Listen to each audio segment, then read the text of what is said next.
Hello my lovely soul family, आपके लिए एक और रीडिंग लेके आ गई हूँ जिसका टॉपिक है आपकी मासूमियत लुभा रही है लोगों को। तो ऐसी कौन सी मासूमियत है आपके अंदर जो लोगों को बहुत पसंद आ रही है?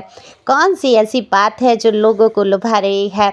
जानने की कोशिश करते हैं टैरो कार्ड के माध्यम से। जनरल रीडिंग है, मेल फीमेल दोनों के लिए समान है, ज़रूरी नहीं आपसे रेजोनेट हो जाए। अगर हो जाती है तो बिल्कुल ये रीडिंग आपकी है। जब आप पहली बार आते हैं मेरे चैनल पे, सब्सक्राइब करते हैं, लाइक करते हैं, शेयर करते हैं, तो बहुत सारी एनर्जी आपकी मेरे पास आती है और रीडिंग आपके लिए हो पाती है। अगर कोई बेहद ज़रूरी कोई प्रश्न है, पूछना है, तो दिए हुए नंबर पे संपर्क कर सकते हैं। और नंबर सिर्फ वीडियो में होगा, डिस्क्रिप्शन में होगा, टाइटल में, थंबनेल में होगा। बाकी अदर कहीं से मेरा नंबर नहीं लेंगे। तो अपनी पर्सनल रीडिंग बुक करा सकते हैं, लेकिन पर्सनल रीडिंग फ्री नहीं है। और व्हाट्सएप पे ही प्लीज़ मैसेज कॉल करेंगे। तो चलते हैं रीडिंग पे। कार्ड मैंने शफल कर लिए हैं। अगर मैं आपकी बात करूं, यहाँ पर अगर मैं आपकी एनर्जी देखूं, तो इस टाइम आप किसी काम में थोड़ा व्यस्त हो सकते हैं। कोई काम करने की आपकी ऐसी इच्छा, या स्थान परिवर्तन, या कोई ऑफिस जॉब का परिवर्तन, कुछ परिवर्तन हुआ है जिसमें कि आपको इधर से उधर हो सकता है शिफ्टिंग का हो सकता है आपके दिमाग में कुछ उठापटक ऐसी चल रही है, सवाल जवाब तमाम चल रहे हैं। मतलब एक जगह आप स्थिर नहीं हो पा रहे हैं। वो चाहे विचारों से हो, चाहे आने जाने से हो, चाहे जॉब से हो, चाहे जिस भी चीज़ में हो। बहुत सारे विचारों का आना जाना आपके दिमाग में लगा ही रहता है। कोई काम है जिसको आपको करना ही है और उसके लिए आप बहुत सोच विचार कर रहे हैं। या तो कोई रिश्ते में आगे बढ़ना है, नहीं बढ़ना है, ये आपके विचार चल रहे हैं। या कोई जॉब के लिए आप सोच रहे हैं ये करना भी चाहिए या नहीं। या किसी स्थान के बारे में आप सोच रहे हैं कैसे जाना होगा, क्या होगा, करना भी है या नहीं। तो तमाम ऐसे चीज़ों की दुविधा में, बातों में आप फंसे हुए हैं। हालांकि आप निर्णय ले पाते हैं, आपके अंदर वो क्षमता है कि आप सोच लेते हैं होगा सोई जो राम रच रखा। ईश्वर पे छोड़ते हुए आप आगे बढ़ने की कोशिश करते हैं। लास्ट में जब आप बहुत सोच लेते हैं, ओवर थिंकिंग से थक जाते हैं, तो लास्ट यही रहता है, आप डिवाइन, आप देखो, हे मेरे ईश्वर, हे मेरे परमात्मा, अब सिर्फ आप देखो, आप जानो, जहां आप जैसे चाहोगे वही होगा। तो ये फिर आप लास्ट में करते ही हैं। तो फिलहाल की एनर्जी आपकी यही है। और आप दरअसल हैं भी ऐसे बहुत ही सच्चे दिल के ईमानदार व्यक्ति हैं। ये जो दुनिया है चाल फरेब से भरी हुई है। आपके आसपास लोगों का हुजूम जो है ऐसा जुड़ा रहा, जो हमेशा चालाकियां चलने वाले लोग आपसे जुड़े। आप जितने मासूम, जितने सीधे, जितने सरल, जितने स्वच्छ दिल के थे, उतने ही आपको भयंकर लोग मिले। अब ये कहेंगे भयंकर कैसे? शक्ल वाले भयानक नहीं, ये अकल वाले भयानक है। ये कुछ लोग शक्ल के भी भयानक मिले आपको और अकल के भी भयानक मिले। तो ये जो देखो, शक्ल तो ईश्वर परमात्मा की बनाई हुई है। ईश्वर की बनाई हुई हर रचना, हर एक व्यक्ति खूबसूरत है। मैं तो यही कहूँगी, अगर हाथ पैर स्वस्थ हैं, दिमाग काम कर रहा है, तो शायद दुनिया का सबसे खूबसूरत इंसान वही है। लेकिन जिसकी मति खराब है उसकी गति भी खराब होगी।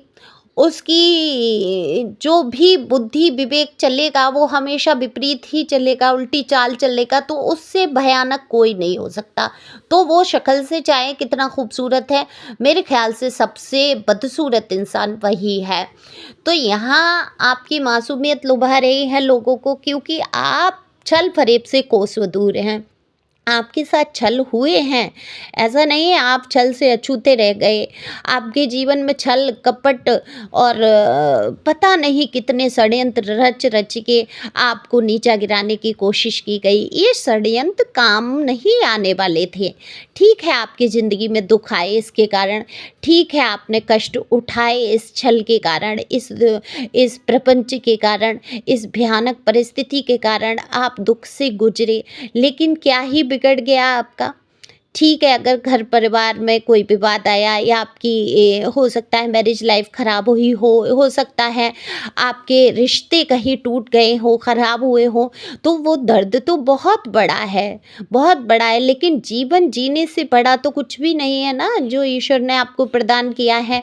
ये जीवन को सुरक्षित रखना ही आपका सबसे बड़ा कर्तव्य है। देखो, सबसे बड़ा कर्तव्य है आपका अपने प्रति, फिर माता पिता, भाई बहन, बच्चे, पति पत्नी, समाज, सबका फिर कर्तव्य आ जाता है। लेकिन सबसे बड़ी जिम्मेदारी होती है जो शरीर ईश्वर ने आपको दिया है, इसको सुधार के चलना। जो आत्मा आपको मिली है, इसको पवित्र और शुद्ध करके चलना। तो आप सच में बहुत मासूम है, दिल के साफ हैं, किसी के साथ कुछ भी उल्टा करने की आपके अंदर इच्छा नहीं होती है। अगर आपको गुस्सा आ जाता है, क्रोध आ जाता है, आप सोचते भी हैं इसने मेरे साथ बुरा किया, इसको मजा चखा देते हैं।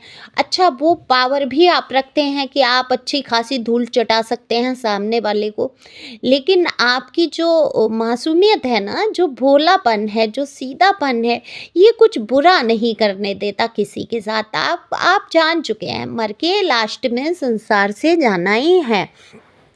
फिर क्यों इतना प्रपंच में फंसना, क्यों किसी मनुष्य के लिए इतनी चालाकियाँ, इतनी परेशानियाँ खड़ी करना, थोड़े से पैसे के लिए या थोड़े से सुख के लिए, थोड़ा सा प्यार इधर उधर, अटरम सटरम अपनी तमाम बेहूदी इच्छाओं के लिए। क्या ये दूसरों के लिए परेशानी खड़ा करके मैं क्यों अपना कर्म बनाऊं? ये आपको पता है कि सुख जो है क्षण मात्र का है, और जो अध्यात्म है, जो आपके कर्मा है, स्वच्छ कर्मा है, वो हमेशा के लिए है, इस जन्म से लेके उस जन्म तक। तो गलत रास्तों से मिला हुआ सुख मात्र क्षण मात्र का है, और अगर सही रास्ते पे जा रहे हैं तो वो जो सुख मिलता है वो परमानेंट होता है।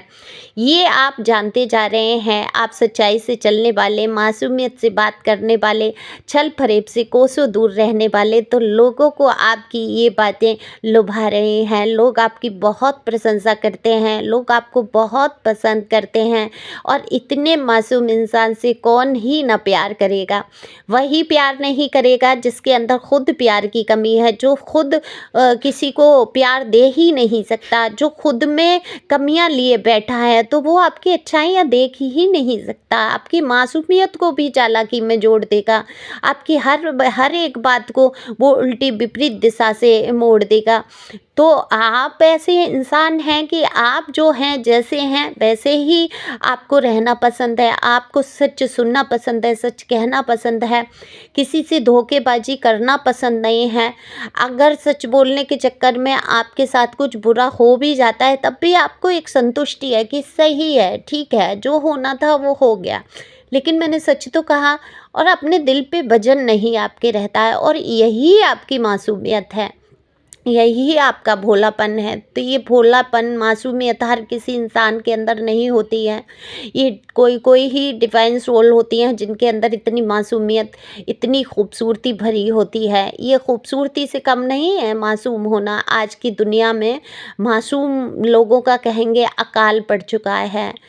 कुछ ही लोग हैं गिने चुने जो मासूमियत से भरे हैं, बाकी तो ऐसा लगता है जैसे पता नहीं। अगर किसी इंसान को, कभी कभी मैं सोचती भी हूँ, सच में सोचने वाली बात है, अगर ये परमानेंट ये पता हो कि हमेशा ही जीना है, हम अमर हो गए, फिर क्या ही होगा।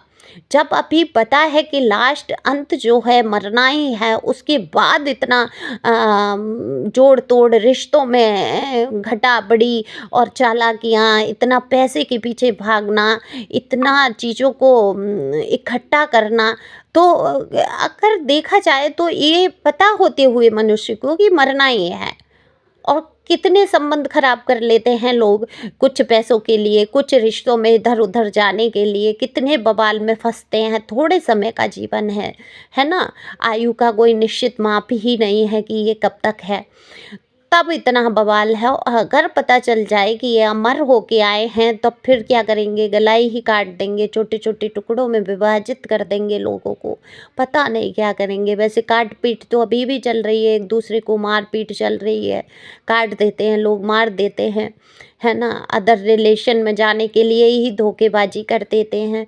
तो ये तमाम बातें आपके अंदर नहीं है, आपका मन बड़ा दुखित हो जाता है लोगों की ये सब चीज़ें देख के, चालाकियाँ देख के। तो आप जो मासूमियत से बोलते हैं, जो प्यार से बात करते हैं लोगों से, तो लोगों का दिल जो है लुभा लेते हैं और लोग आपके साथ रहना पसंद करते हैं, आपसे जुड़ना पसंद करते हैं, आपकी बातों को ध्यान से सुनना पसंद करते हैं। आपकी एक अलग ही इमेज है, आपको एक अलग ही इज्जत और रुतबा मिलता होगा। आप जहाँ भी जाते होंगे एक सम्मान की दृष्टि से लोग आपको देखते ही होंगे। चाहे अनजान ही व्यक्ति क्यों ना मिले, आपसे बहुत खुश हो जाते होंगे। तो यही आपका ऑरा और यही मासूमियत लोगों को लुभा देती है। जिस प्रकार से आप नम्रता से, विनम्रता से बातचीत करते हैं, हमेशा बिना किसी लोभ लालच के लोगों से जुड़ना, उनकी हेल्प करना, ये सबसे बड़ा गुण होता है। ये किसी को पसंद आए ना आए, ईश्वर को तो बहुत ही पसंद है। तो ईश्वर कर रहे हैं आपको बहुत पसंद, लोग भी आपको पसंद कर रहे हैं। तो इसी मासूमियत से आगे बढ़ो। संसार क्या है, किसके अंदर क्या छल फरेब है, कौन चालाक है, कौन सीधा है, किसी प्रपंच में ना फंसते हुए अपने ऊपर गौर करना है, ध्यान देना है, आगे बढ़ना है। Thank you for watching my channel. Thank you angel, thank you God, thank you प्यारे व्यूअर्स।